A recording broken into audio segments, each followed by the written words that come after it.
lembrar que, normalmente, pelo menos nos países europeus, existe o tipo penal, o Código Penal de lavagem de dinheiro, e uma lei de prevenção específica.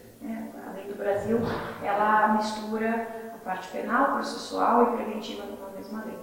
Então, isso gera uma série de consequências, e a principal delas é a insuficiência das regras de prevenção que estão na lei brasileira, na 9613, se nós comparamos com a complexidade de um sistema de compliance, de prevenção de lavagem de dinheiro, na forma como ele é exigido pelos organismos internacionais. Então, se eu pensar, por exemplo, no estágio que a gente chegou nas diretivas europeias e comparar aonde está o Brasil, o que nós temos hoje, por exemplo, algumas resoluções, portarias do Banco Central, que incorporam como regra no Brasil o que seria mais ou menos o equivalente à terceira diretiva de lavagem de dinheiro. E isso está um pouco atrasado no tempo, né? O Brasil ganharia muito mais no aspecto preventivo se as pessoas que precisam implementar prevenção de lavagem de dinheiro nas instituições financeiras, mas principalmente fora do setor financeiro, como o restante dos sujeitos obrigados, ganharia-se muito mais em segurança jurídica e eficiência nos critérios específicos de o que nós temos que observar como risco e como dever de prevenção de lavagem de dinheiro se nós tivéssemos uma lei mais detalhada. E aí talvez eu tenha uma preferência pelos critérios daqui, porque são mais detalhados e porque tem mais... e porque já se trabalhou mais sobre esses critérios.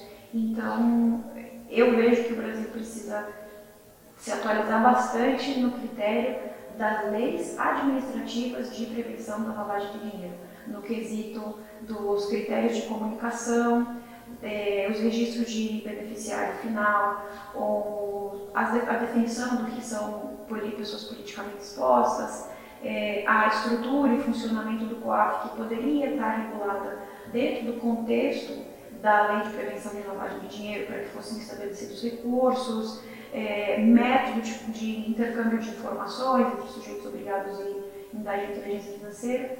Tudo isso no Brasil acaba existindo, mas por uma via indireta, porque os bancos normalmente têm atuação internacional e acabam seguindo critérios internacionais, e não tanto porque eles seguem à risca cada artigo que está definido na lei brasileira. Então, eu sou uma grande partidária favorável de que nós tivéssemos novamente um comitê de reforma da lei de lavagem de dinheiro, olhando. O Brasil é muito moderno quando a gente trata de criptoativos, de métodos de investigação. O Brasil é muito ágil.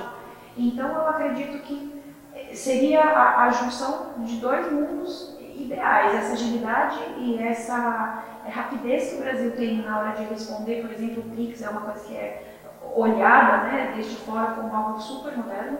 Então, o Brasil tem essa característica. Eu acho que ganharia muito se a gente tivesse, por outro lado, uma legislação de lavagem de dinheiro que fosse tão moderna e atualizada quanto a que nós temos nessa área, por exemplo, de criptoativos e de tecnologia no Brasil, proteção de dados, etc.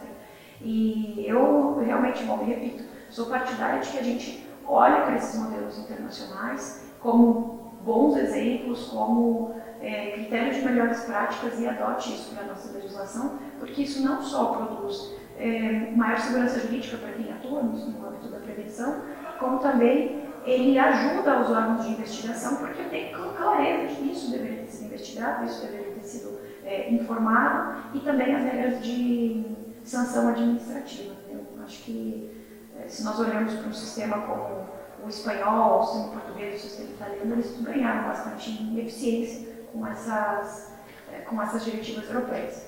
E nós temos sempre um modelo a servir de inspiração, porque esses órgãos europeus e internacionais, eles estão sempre dedicando muitos recursos, muitas cabeças pensando sobre isso. Então, a gente meio que receberia isso sem um grande custo, né? Seria só refletir como é que isso já está sendo aplicado nos países estrangeiros, como isso poderia chegar no Brasil, se somando a esse ambiente de criatividade e de inovação legislativa que o Brasil tem. Eu acho que isso produziria um resultado muito mais eficiente.